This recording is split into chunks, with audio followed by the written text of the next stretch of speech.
اعوذ باللہ من الشیطان الرجیم، بسم اللہ الرحمن الرحیم۔ الحمد للہ رب العالمین والصلاة والسلام علی سید المرسلین وخاتم النبیین، اما بعد۔ صحیح بخاری، باب کتاب الادب، حدیث نمبر 6114، اردو ترجمہ۔ غصے سے پرہیز کرنا۔ اللہ تعالیٰ کے فرمان سورہ شورى کی وجہ سے اور اللہ کے پیارے بندے وہ ہیں جو کبیرہ گناہوں سے اور بے شرمی سے پرہیز کرتے ہیں، اور جب وہ غصہ ہوتے ہیں تو معاف کر دیتے ہیں۔ اور سورہ آل عمران میں فرمایا، اور جو خرچ کرتے ہیں خوشحال اور تنگ دستی میں، اور غصے کو پی جانے والے اور لوگوں کو معاف کر دینے والے ہوتے ہیں، اور اللہ اپنے مخلص بندوں کو پسند کرتا ہے۔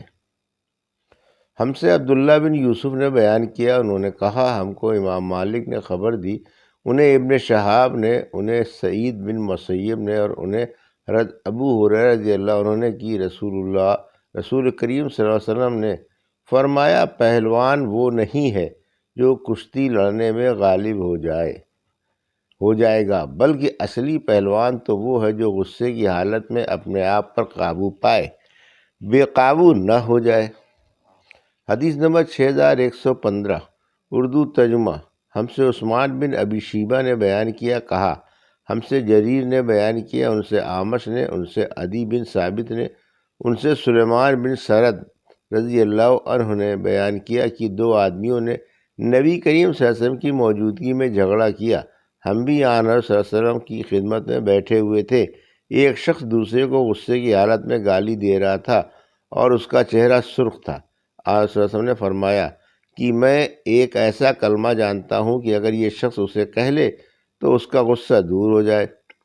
اگر یہ اعوذ باللہ من الشیطان الرجیم کہہ لے، صحابہ رضی اللہ عنہ نے اس سے کہا کہ سنتے نہیں حضور صلی اللہ علیہ وسلم کیا فرما رہے ہیں؟ اس نے کہا کہ کیا میں دیوانہ ہوں؟ حدیث نمبر 6116، اردو ترجمہ۔ مجھ سے یحییٰ بن یوسف نے بیان کیا، کہا ہم کو ابو بکر نے بیان کیا، انہیں ابو حسین نے، انہیں ابو صالح نے، اور انہیں ابو ہریرہ رضی اللہ عنہ نے کہ ایک شخص نے نبی کریم صلی اللہ علیہ وسلم سے عرض کیا، مجھے آپ کوئی نصیحت فرما دیجیے۔ آن صلی اللہ علیہ وسلم نے فرمایا، غصہ نہ ہوا کرو۔ انہوں نے کئی مرتبہ یہ سوال کیا، آپ صلی اللہ علیہ وسلم نے فرمایا، غصہ نہ کیا کرو۔ حدیث نمبر 6117، اردو ترجمہ۔ حیا اور شرم کا بیان۔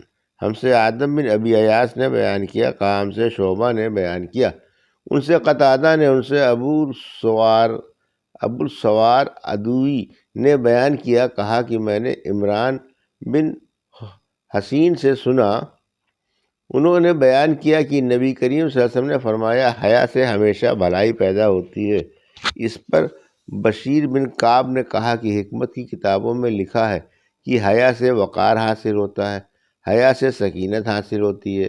عمران نے ان سے کہا، میں تجھ سے رسول اللہ صلی اللہ علیہ وسلم کی حدیث بیان کرتا ہوں اور تو اپنی دو ورقی کتاب کی باتیں مجھ کو سناتا ہے۔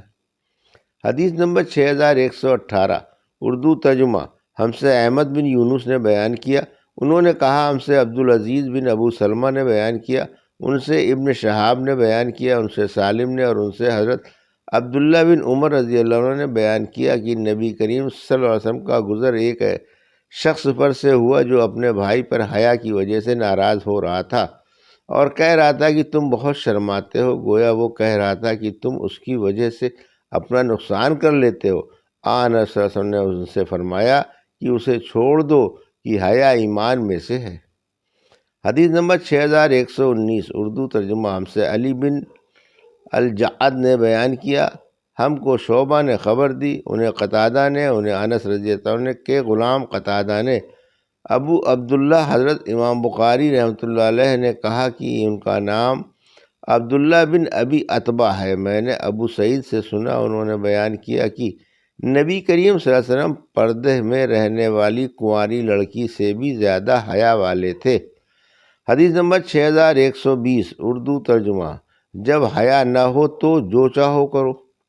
ہم سے احمد بن یونس نے بیان کیا، انہوں نے کہا ہم سے ظہیر نے بیان کیا، انہوں نے کہا ہم سے منصور نے بیان کیا، ان سے ربی بن خراش نے بیان کیا، ان سے ابو مسعود انصاری رضی اللہ عنہ نے بیان کیا کہ نبی کریم صلی اللہ علیہ وسلم نے فرمایا، اگلے پیغمبروں کا کلام جو لوگوں کو ملا اس میں یہ بھی ہے کہ جب شرم ہی نہ رہی تو پھر جی چاہے وہ کرے، تو پھر جو جی چاہے وہ کرو۔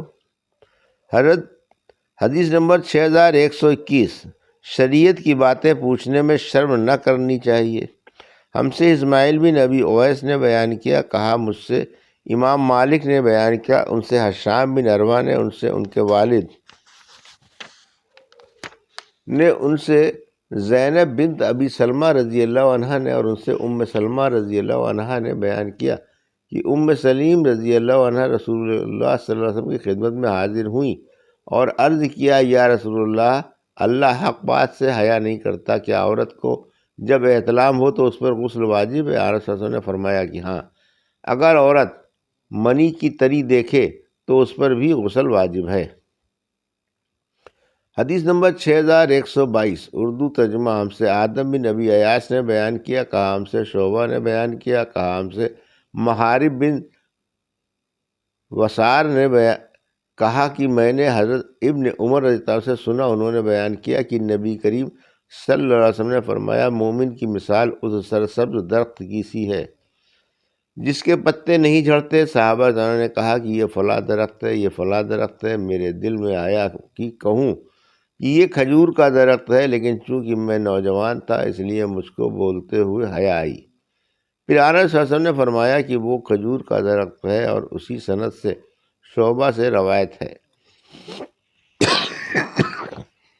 کہ کہا ہم سے خبیب بن عبد الرحمن نے، ان سے حفص بن عاصم نے، اور ان سے ابن عمر رضی اللہ عنہ نے اسی طرح بیان کیا، اور یہ اضافہ کیا کہ پھر میں نے اس کا ذکر عمر رضی اللہ عنہ سے کیا تو انہوں نے کہا، اگر تم نے کہہ دیا ہوتا تو مجھے اتنا مال ملنے سے بھی زیادہ خوشی حاصل ہوتی۔ حدیث نمبر 6130، اردو ترجمہ۔ ہم سے مسدد نے بیان کیا، کہا ہم سے مرحوم بن عبد العزیز نے بیان کیا، انہوں نے کہا کہ میں نے کہا کہ میں نے ثابت سے سنا، اور انہوں نے انس رضی اللہ عنہ سے سنا، انہوں نے بیان کیا کہ ایک خاتون نبی کریم صلی اللہ علیہ وسلم کی خدمت میں حاضر ہوئیں اور اپنے آپ کو آنس صلی اللہ علیہ وسلم سے نکاح کے لیے پیش کیا اور عرض کیا، کیا آنس صلی اللہ علیہ وسلم کو مجھ سے نکاح کی ضرورت ہے؟ اس پر انس رضی اللہ عنہ نے کی صاحبزادی بولی، وہ کتنی بے حیا تھی؟ انس رضی اللہ عنہ نے کہا کہ وہ تم سے تو اچھی تھی۔ انہوں نے اپنے آپ کو آنس صلی اللہ علیہ وسلم کے نکاح کے لیے پیش کیا۔ حدیث نمبر 6124، اردو ترجمہ۔ نبی کریم صلی اللہ علیہ وسلم کا فرمان کہ آسانی کرو، سختی نہ کرو۔ آپ صلی اللہ علیہ وسلم لوگوں پر تخفیف اور آسانی کو پسند فرمایا کرتے تھے۔ ہم سے آدم بن ابی ایاس نے بیان کیا، کہا ہم سے شعبہ نے بیان کیا، ان سے ابو طیاح نے بیان کیا، انہوں نے انس بن مالک رضی اللہ عنہ سے سنا، انہوں نے کہا کہ نبی کریم صلی اللہ علیہ وسلم نے فرمایا، آسانی پیدا کرو، لوگوں کو تسلی اور تشفیع دو، نفرت نہ دلاؤ۔ حدیث نمبر 6125، اردو ترجمہ۔ مجھ سے اسحاق نے بیان کیا، کہا ہم سے نظر نے بیان کیا، کہا ہم کو شعبہ نے خبر دی، انہیں سعید بن ابی بردہ نے، انہیں ان کے والد نے، اور ان سے ان کے دادا نے بیان کیا کہ جب رسول اللہ صلی اللہ علیہ وسلم نے انہیں ابو موسیٰ اشعری رضی اللہ عنہ اور معاذ بن جبل کو یمن بھیجا تو ان سے فرمایا کہ لوگوں کے لیے آسانیاں پیدا کرنا، تنگی میں نہ ڈالنا، انہیں خوشخبری سنانا، دین سے نفرت نہ دلانا، اور تم دونوں آپس میں اتفاق سے کام کرنا۔ ابو موسیٰ رضی اللہ عنہ نے عرض کیا، یا رسول اللہ، ہم ایسی سرزمین میں جا رہے ہیں جہاں شہد سے شراب بنائی جاتی ہے اور اسے تبع کہا جاتا ہے، اور جو سے شراب بنائی جاتی ہے اور اسے مزر کہا جاتا ہے۔ آنس صلی اللہ علیہ وسلم نے فرمایا کہ ہر نشہ لانے والی چیز حرام ہے۔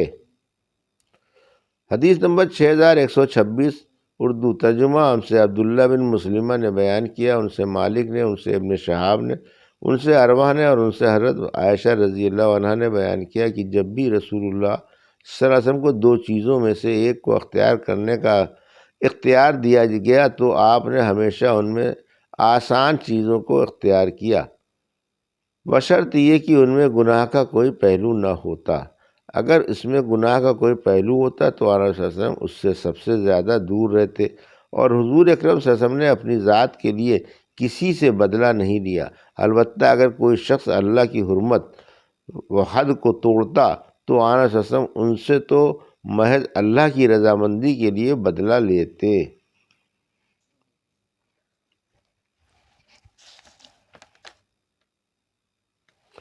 یہ تھی صحیح بخاری باب کتاب الادب کی حدیث نمبر 6114 سے 6126 کا اردو ترجمہ، جو ابھی آپ نے سماعت فرمایا۔